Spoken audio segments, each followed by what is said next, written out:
mofinaina isan'andro atolotry ny mpitandrina rakotina valina maoly.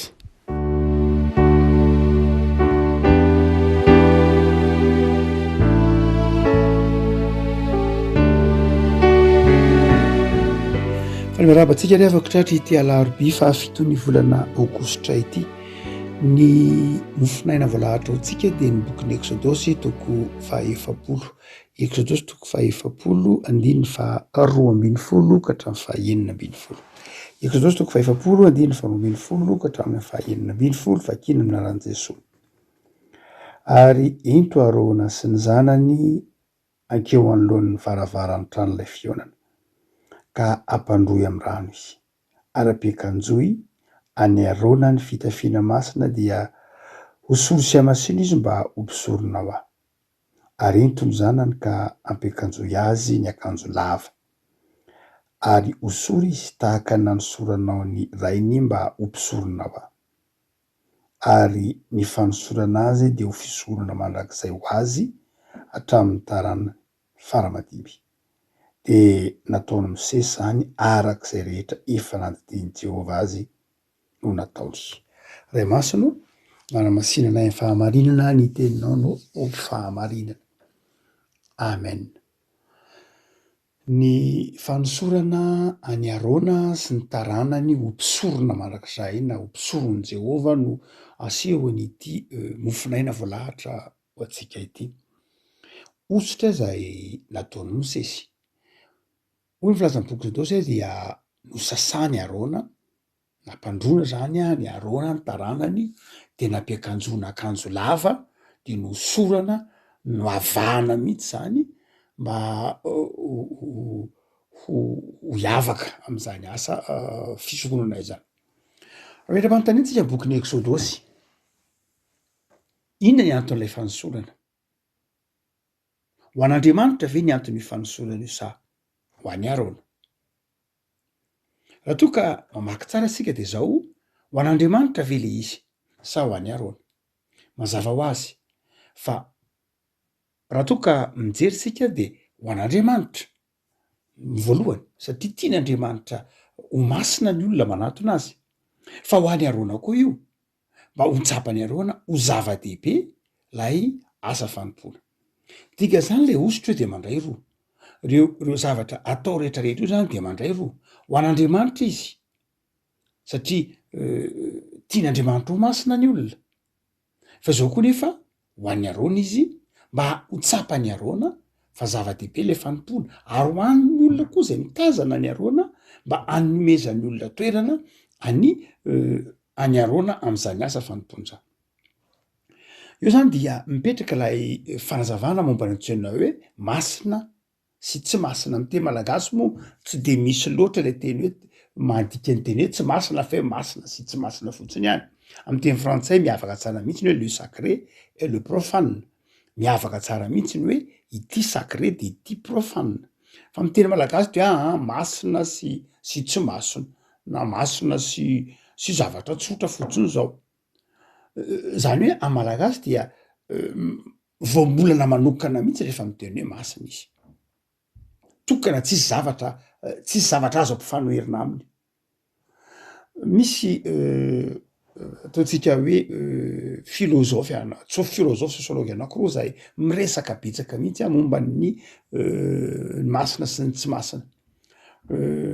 Anankiray amin'ireny Émile Durkheim, sosiôlôgy izay fantatry ny ankabeazantsika manao kolotsaina ny sosiôlôjia, Émile Durkheim. Fa misy koa anankiray izay nalaza ihany ilay boky tany am-piandohana eny hatramin'izao moa, boky antsoina hoe L'homme et le sacré. Efa somary antitra ihany io boky io satria tany amin'ny taona 7telopolo, 7telopolo tany izy io nosoratana Roger Caillois nanoratra azy. Izy ireo no mibetsaka betsaka boky miresaka ny sacré, ireo niresaka anthropologie isan-karazany. Fa ireo no hitako eto ambanimaso. Izay ilazan'ireo olona ireo fa ny masina dia ny teny hoe masina dia miresaka ny tontolon'Andriamanitra. Miresaka tontolon'Andriamanitra ary miresaka hoe masina de milaza fisina hery manokana zany raha zany dikany teny hoe sacré avy amy teny latina dia izay milaza hoe misy fifandraisany amin'Andriamanitra, misy fifandraisany amina hery manokana, ary ny profana kosa profanus, ny fanus dia ivelan'ny tempoly, zany hoe profanus zany hoe la ivelan'ny tempoly, ivelan'ny toeram-pivavahana zany.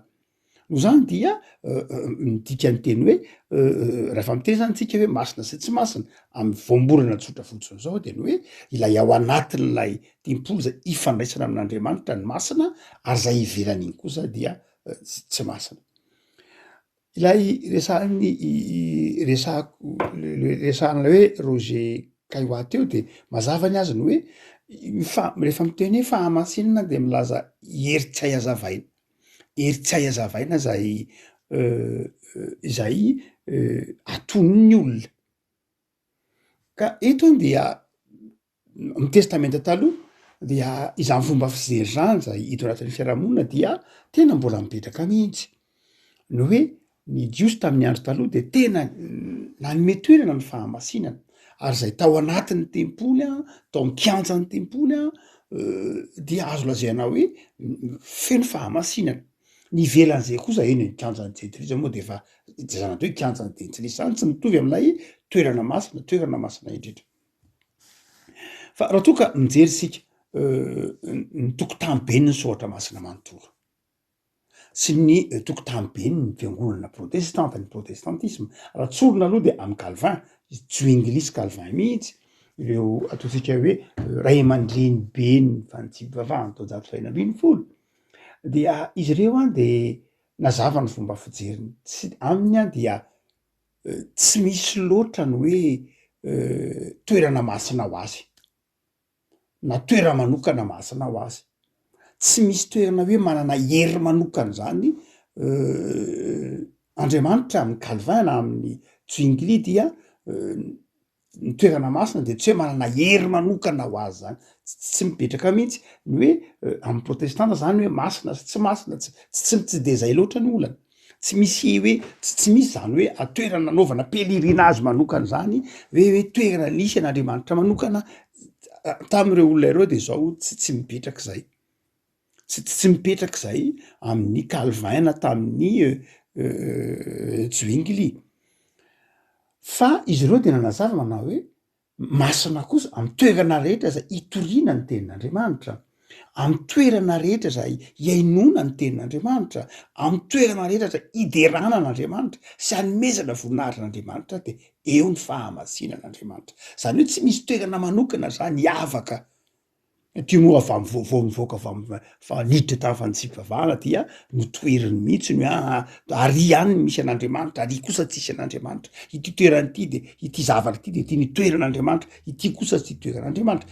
Laviny Calvin mihitsy laviny fantsipivavahana mihitsy. Zay natonga azy nanala ireo sarisary isan-karazany, nanala azy natonga azy ro lahy reo zany nanadio ny lafiny fiangonana sy ny tahaka zany. No zany dia raha amin'ny ataontsika hoe fijery réformé tsotra de ny hoe zay mahatonga hoe sola scriptura, ny tenin'Andriamanitra toriana, ny tenin'Andriamanitra enona, ny mahamasina ny toerana anankiray zany hoe amin'ny fotoana zay ivorian'ny mpino amy Calvin de zao ny mpino no mahamasina ny toerana, tsy ny toerana ny mahamasina ny mpino akory fa ny mpino ny mampisy heviny ny toerana.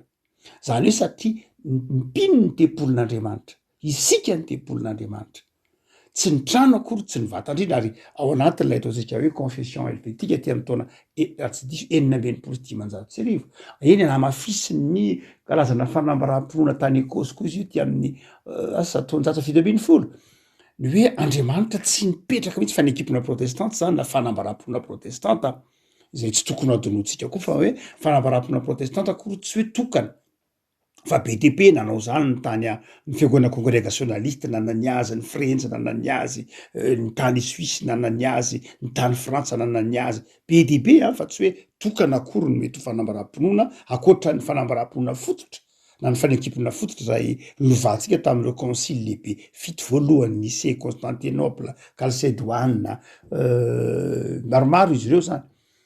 dia otsika hoe ireo fanekempona protestanta na fanambarapona protestanta ny taonjato telo ambin'ny folo fito ambin'ny folo misy raha ty am taonjato valo ambin'ny folo dia manazava manao hoe ny andriamanitra tsika de andriamanitra monina tamina zavatra tsy natao tanana fa ny zavatra nao arianafa ny zavatra kosa zay natao tanana tahaka ny tempolo de zao toerana zay ivavahana ka ienona ny tenin'andriamanitra de manjary toerana omentsika ajana toerana omentsika mazay maha izy azy manokana fotsiny fa tsy hoe manana hery manokana na hasina manokana izy satria zay dia tsy nekeniny protestanta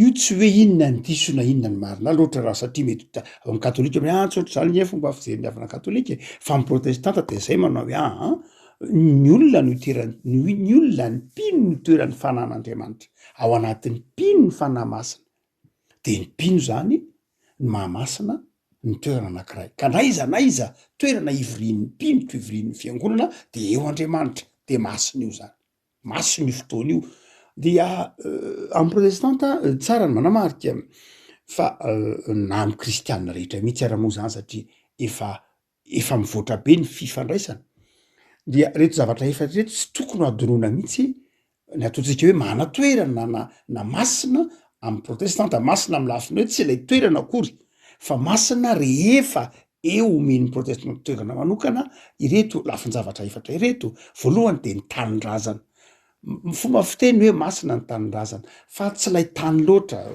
marina fa amin'ny fitoetsaina neti-paharazana zay hoe amy malagasy masina ny tanindrazana fa raha miteny hoe masina ny tanindrazana tsika de tsy am'lay lafiny hoe manana hery manokana fa tokony ho ajaina izy manana zay maha izy azy izy manana ny tantarana izy fa raha o toka jerentsika dia amy protestanta de tena retsy lahatra koa hoe ny malagasy na ny mpino dia tokony anome toerana ny tanindrazana amy lafiny hoe satria toerana zay no arian'andriamanitra voazy zay no arian'andriamanitra izy ary itoeran'ny mpino izy itoriana ny filazantsara toerana zay ivavahana ny iombonana ivavahana amy lafiny hoe toeram-pivavahampino dia zava-dehibe amy protestanta ny tanindrazana fa ny faharoa de zao zava-dehibe koa ny antsoina hoe cité lay toerana ohatra hoe tovy Antananarivo no misy anao na Mahajanga no misy anao na Toliary no misy anao zava-dehibe koa io satria io no misy ny fiarinao eo ianao no eo ny toeram-panabeazanao eo ny toerana zay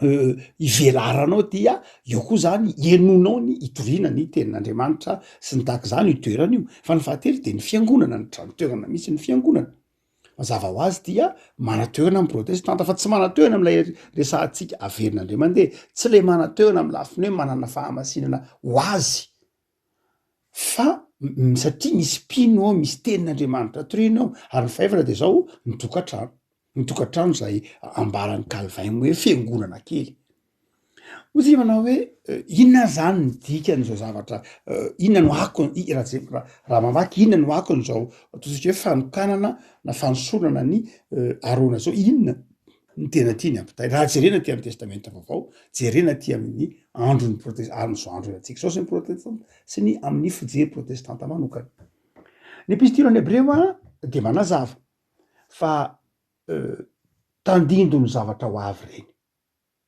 tandindo ny zavatra ho avy zany ny nin'andriamanitra natao ny nin'andriamanitra naletika mihitsy ho ao anatin'ny jiosy ao anatin'ny zanak'Israely zao zavatra izao mba hatsapahny fahamasinan'andriamanitra mba hanomezany lanja lay asa fampona sy lay antson'andriamanitra de nin'andriamanitra napetraka ny tsipiriany mihitsy ny hevitry lay hoe fanasana de milaza manao hoe mila fahadiovana zany fanompony zany ny hevitry lay akanjo lava milaza fahamontinana sy fiavahana ny hevitry lay osotra de milaza izay ataontsika hoe fiandrianana lay fahamboniny lay asa raha toka jerena io amin'io asa io antso io milaza fahamboniny lay asa milaza ny fihajany lay asa rehetra zany zao natao tena natao an'ny Arona natao an'ny firenena ho tsapany fa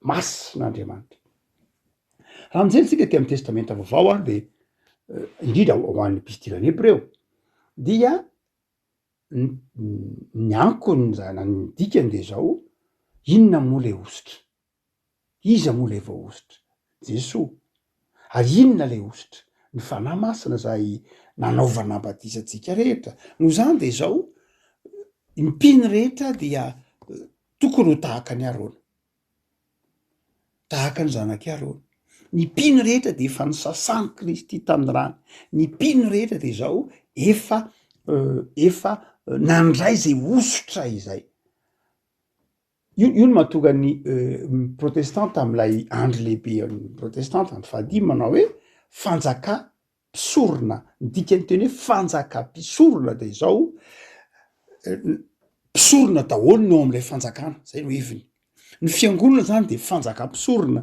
zany hoe ny hevitry de zao ny ao anatin'lay fanjakana rehetra lay fanjakana de zao fiombona ny olona mpisorona zay midika teny hoe fanjaka mpisorona midika zany de zao izy rehetra eo de samy mpisorona daholo izy rehetra eo de samy nandray osotra daholo ary efa miteny hoe fanjaka mpisorona zany de zao mitovy daholo izy rehetra satria nandray osotra iray ihany ao anatin'io fiangonana io zany raha mitentsika na hoe ny fiangonana dia fanjaka mpisorona de zao ny kristianina rehetra de mpisorona nandray zay osotra izay osotra tsy nataon'olombelona fa osotra nataon'Andriamanitra tamin'ny alalan'i Jesosy no zany de ny olona rehetra de afaka manatona kalalana an'Andriamanitra zay ny mpisorona satria eto raha miteny hoe arona isika raha miteny hoe raha mitentsika hoe sacré zany dia anelanela lay profanosa sy lay Andriamanitra zay nidikany teny hoe sacré nidikany teny hoe masina de zao lay manelanelana an'Andriamanitra sy lay profanosy lay tsy masina zany zany hoe lay vao masina lay vao ositra dia manelanelana lay Andriamanitra zay tompony hery sy ny fahefana sy lay vahoakana lay tsy masina lay profanosy dia rehefa kosa tonga kosa nefy Jesosy rehefa tonga Jesosy maty amin'ny hazo fijaliana nanolotra ny ainy dia rovotra hoy ny filazan'ny tritritra hoy ny filazan'ny tsara azy ny efitra lamba atao amin'ny tempoly zay nampisaraka ny masina sy ny tsy masina na ny masina indrindra sy ny efitra masina de zao rehefa nidikan'iny de zao ambaran'ny Petera boky Petera voalohany hoe fanjaka mpisorona zany hoe lasa mpino rehetra de afaka manatona kalalanan'Andriamanitra tsy misy tsony lay mpanelanelana tsy misy tsony zany lay mpanelanelana fa ny olona rehetra de afaka manatona an'Andriamanitra kalalana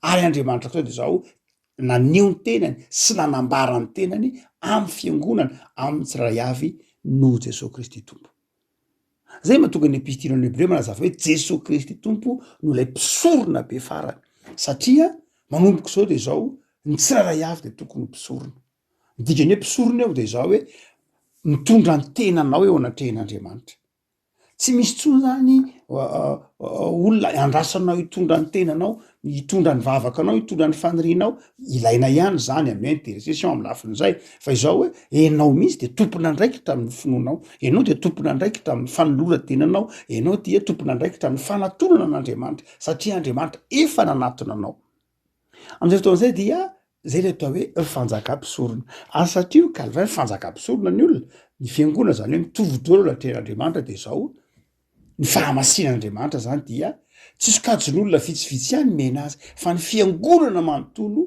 no miaina azy zay ny mahatonga an'ilay hoe tsy misy toerana manokana intsony hoe ity zany toerana manokana misy vondron'olona ohatr' zao masina ka aty kosa misy toerana zay tsy misy an'ireny olona reny de tsy masina fa io Calvin mazava ho azy manao hoe amin'ny toerana rehetra zay hitoliana ny tenin'Andriamanitra amin'ny toerana zay misy fiombonana iasan'ny fanan'Andriamanitra de zao eo Andriamanitra de masina io toerana io le toerana tsy mahana hery manokana ka hoe andeha hanaovana sorona na tahaka zany fa zao lay mpino lay fiangonana ny tena zava-dehibe no zany de io moa zany mahatonga tsika miteny hoe vahoana zany de ahoana zany ny asa fanompoana maro samihafa ao anatin'ny fiangonana raha ohatra ka hoe mitovy daholo ny olona eny tokoa mitovy daholo ny olona ao anatrehana mpino anatrehan'Andriamanitra tsy didika hevitra zay raha ao anatin'ny tokotany be protestanta io de mitovy daholo ny olona tsy misy fahasamihafana tsy misy hoe mahasamihafana amin'ny lafiny ity dia manana fahafahana manokana manatona an'Andriamanitra ity kosa de sokajin'olona eto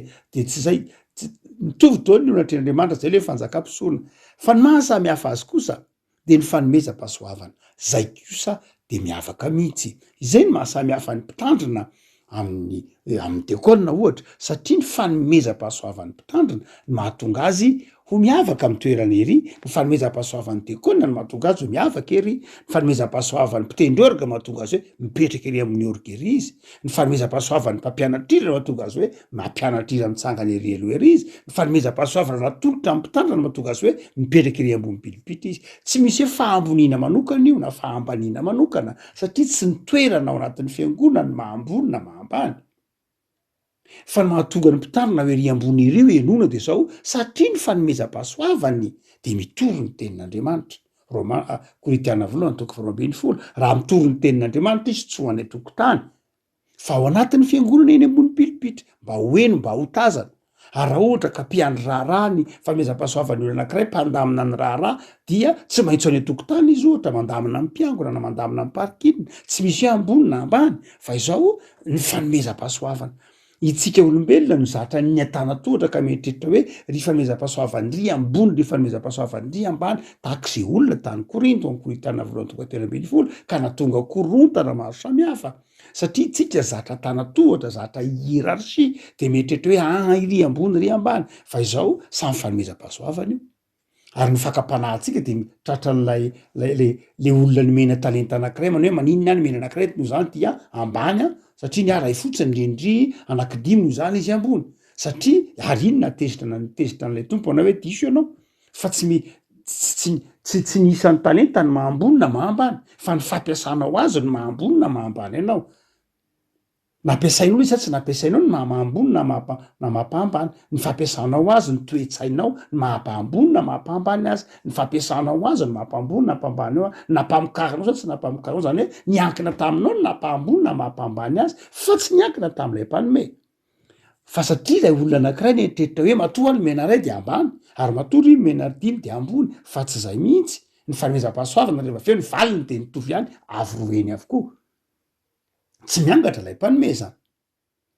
Dia hotsika manao hoe ny fanjakam-pisorona dia ny kristianina ao anatin'ny fiangonana de fanjakam-pisorona mitovidorana an-tren'Andriamanitra fa zay azy samihafa azy de ny fanomezam-pahasoavana. Ary rehefa mifampijery tsinona ny samy kristianina de mifampijery amin'ny alalany fanomezam-pahasoavana hoe inona ny fanomezam-pahasoavanao, inona ny fanomezam-pahasoavako de samy mifanaja an'izay fanomezam-pahasoavana zay. Tsy maintsy hajainao ny fanomezam-pahasoavana namanao satria le fanomezam-pahasoavana tsy avy aminao, tsy avy aminy fa avy amin'Andriamanitra. Ny fanajanao ny fanomezam-pahasoavany namanao de midika fanajanao lay Andriamanitra nanome le fanomezam-pahasoavana. Tsy maintsy hajainao ny dekôlina, tsy no lay maha olombelona azy fa no lay Andriamanitra nanome azy le fanomezam-pahasoavana mahadekôlina na mahampandray na mahampitandrina satria ny fanomezam-pahasoavana mahampitandrina zay antso mahampitandrina rehefa miteny hoe antso de misy zavatra omena, misy fanomezam-pahasoavana, misy fahefana omena mazava ho azy. Dia ajaina arak'izay izy. Ivekenantsika ity Exodosy ity. Io tsika manao hoe inona ary ny akon'io am'izao andro ianantsika izao. De zao ny kristianina rehetra de nandray an'io ositra io. Nandray ny ositra zay tahaka ny tamin'ny andron'ny Arona ary ny rano Kristy. Ny famelan-keloka nataon'ny Kristy. Io no nividianana antsika ho betery, tsy tamorana tamin'ny karena. No zany de zao isika rehetra mihitsy ny mahasarotiny an'Andriamanitra amin'ny fahamasinana. Fa izao anefa na ahoana de zao mandray roa zany io. Ny kristianina rehetra de nandray an'io ositra io. Ianao zany zao isika zany zao na iza de mahasari-piaro an'Andriamanitra. Isika io itenenana io manao hoe ento izy de eto amin'ny tranon'ilay fionana dia ampiakanjoy de akanjo lava reny zany dia tsy inona akory fa raha jerena am'izao andro antsika izao de zao tahaka ny fandraisana ho mpandray, tahaka ny batisa, reny ny dikan'io zany zao. Raha jerena amin'ny lafin'ny liturjia ity zany de zay io. Ianao zany io, ianao zany zao no arona satria ianao efa nandray lay afaka manatona ny tompo ianao, afaka mandray fanasany tompo. Fa izao koa nefany misy ministera manokana andray zany.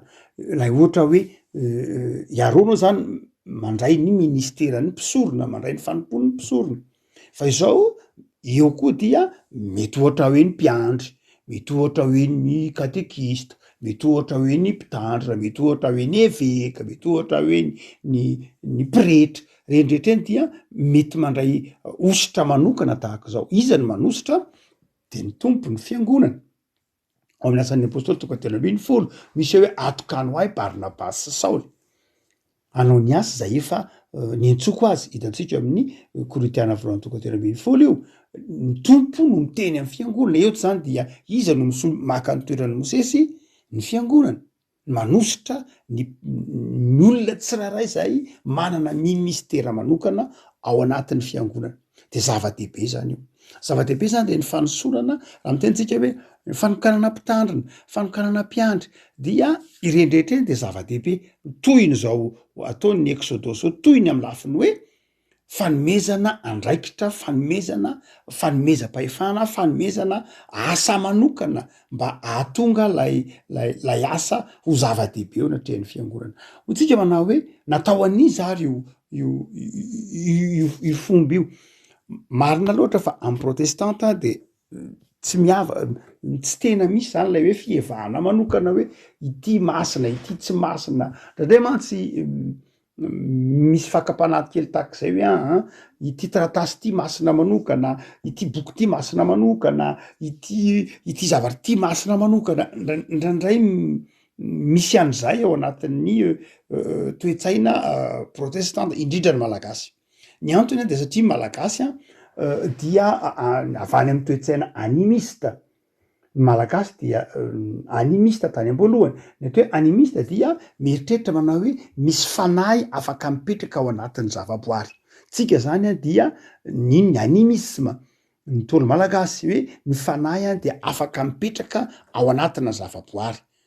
Zay dia avy amin'ny teny latiny hoe anima, zany hoe afaka mipetraka amina zavaboary, fa mety afaka mipetraka amina zavatra koa raha mety afaka mipetraka amina zavatra. Malagasy zany nentim-paharazana dia nino manao hoe masina ny ohatra hoe misy hazo masina manokana, misy biby masina manokana satria toeran'ny fanahy, misy vato masina, misy kakazo masina, misy isan-karazany. Ny sampy de mety ho masina, ny akanjo de mety ho masina. Zay ny dikany teny hoe forongo, ny dikany teny hoe forongo dia ohatra hoe io lay sampy kely malaza, ohatra na zay sampy iteny de zao na lay lamba nikasoka tamin'iny kely malaza iny ara de iny atao hoe forongo de efa masina iny. Ohatra hoe zavatra nikasoka tamin'ilay sampy fotsiny ka fanerasera na namosana azy na nikarakarana azy de zao efa masina izy. Ary zay nge raha ohatra ka mitezika mbola misy kely malaza tompona any amin'ny faritra ataovy Ambomiadana na any an-dranomasina tahaka zany, amin'ny faritra na ataovy eny Ambojafy, dia le forongony eny le izy efa nidorana, tsy andainga akory ny soratry ny mpanjaka. Tsy afaka nanafina an'izany mihitsy hoe nanafina ny kely malaza reo olona nitahiry azy, tsy azony atao mihitsy zany satria didin'ny mpanjaka tsy azo laviny zany. Fa voatahiry kosa lay forongony, mety nisy apahana lamba tany, mety misy apahana fitaovana sotro be na koveta nanasana azy, de iny forongony, dia iny mbola nitahiry lay hasiny lay sampy. Finoana malagasy zany. Hany ka rehefa niditra ny vavahana kristianina de indraindray koa mbola atao anatin'izay fomba fijery zay koa no nijerentsika ny fanaka na tahaka zany indraindray hoe ity de manana asina manokana de indraindray lasa mety ho fanompontsampy raha tsy mitandrina. Mety ho lasa fanompontsampy, mety ho lasa ohatra hoe iondrehana mihitsy zany lay hazo ohatra, nefa hazo tsotra fotsiny, mety fitaovana tsotra fotsiny. Satria jerentsika am'le kolotsaina nentim-paharazana le izy hoe ty masina manokana, tsy masina koa no latabatra masina, sanatria tena masina latabatra masina, fa tsy hoe masina izy satria misy fanahy masina ao anatiny. Na hoe masina ny asa ny latabatra, ny lamba-databatra, satria misy fanahy masina ao anatiny, sanatria fanahy masina tsy mipetraka ao anatin'ny lamba-databatra na ao anaty latabatra masina na ao anaty akanjo masina, tsy zay. Fa masina reny satria isika masina, isika itoeran'ny fanahin'Andriamanitra, isika manana fanahin'Andriamanitra no miakanjona mampiasa an'ireny no mahatonga an'ireny zay manana ny toerany manokana. No zany dia hotsika manao hoe amin'ity andiny tsotra masina ndram-piaratanantsika ity dia zava-dehibe zany lay fahatsapantsika lay osotra manokana, lay hoe misy andraikitra manokana zay sahanitsika, sahan'ny mpino ao anatin'ity soatra masina ity. Zavatra roa zany ny tokony ho takatrao de zao manao hoe enao de zao enao mihitsy efa nandray ny osotra masina io. ny tsirairay io noho ny amin'ny rano Kristy, noho ny amin'ny batisa, noho ny amin'ny sakramenta zay niraisinao, de ianao io arona vaovao, ianao io arona io. Fa ny faharoa de zao, ianao koa zay manao ministera manokana, manana ministera manokana, na io mpampianatra sekoly alahady, na io noho ny fanomezam-pahasoavanao dia izy manana nomenanao manokana zay andraikitray zay, dia ataonao amin'ny fifaliana, sarobidy eo anatrehan'Andriamanitra zay fanomezam-pahasoavana nomenanao zay, de ampiasao fa osotro zay nraisinao tamin'ny zay ny tenin'ny Paoly manao hoe ny fanomezam-pahasoavana zay nomeko anao tamin'ny fametrahan-tanana, de zay zany io. Inona le fanomezam-pahasoavana? Io asy zay ataonao io de ataovy amin'ny fifaliana fa anehoanao ny fahamasinan'Andriamanitra. Ivavaka isika. Tompo ao misaotra anao zahay fa sarotiny amin'ny fahamasinanao ianao, ary mampatsiaro anay fa izahay dia efa nandray zany osotra masina izany noho ny amin'ny rano Jesosy zanakao, nandray famelan-keloka. Kanefa koa izahay dia notoloranao fanomezam-pahasoavana ka miavaka am'izany fanomezam-pahasoavana omenao ny tsirairay zany ary tao aminao hanaja izany. Vavaka azy zay Tompo, ataovy manao zava-dehibe ny fahamasinanao ary ataovy manao zava-dehibe ny fanomezam-pahasoavana nomenao. Sary-piaro amin'ny fahamasinanao ianao, sary-piaro amin'ny fanomezam-pahasoavana natolotra ao anay. Jereo Tompo ny asanay isan'andro, taratry ny fahafitiavana ianao reny ka anaovanay an'ireny amin'ny fifaliana. Jereo ny tanindrazanay, vavaka izahay, hitanao ny fahasairanana, ataovy mahajoro vavolombelon'ny fahamarinana, mahajoro vavolombelon'ny fitiavana amana. Da io koa Tompo, izao fialan-tsasatra izao, betsaka ny mpianatra miala sasatra ao anatin'ny vakansa, de meo fahasalamana heri-tanjaka. Manampy ianao indray aman-dreny amin'ny fikarakarana ny ankohonany ary ny tanoranay de arovy am'izay rehetra lalana mbola hitondranao ny tanora de ataovy mahatoky anao. De tahino isan'andronay Jesosy momba amin'ny fahasoavana ao hatrany. Vavaka ho an'ny tokantrano zay manaraka zao mofonainy zao zahay, me fanambinana, me fitahiana ary aoka ny osotra ao izay noraisin'ny mpino tsirairay anatin'ireny tokantrano ireny tamin'ny fanahinao masina mba hitoetra tsara ka ho tokantrano vanona nanjakan'ny fifaliana sy ny fanambinana ao aminao Jesosy izy ireny. Saotra Tompo, amen.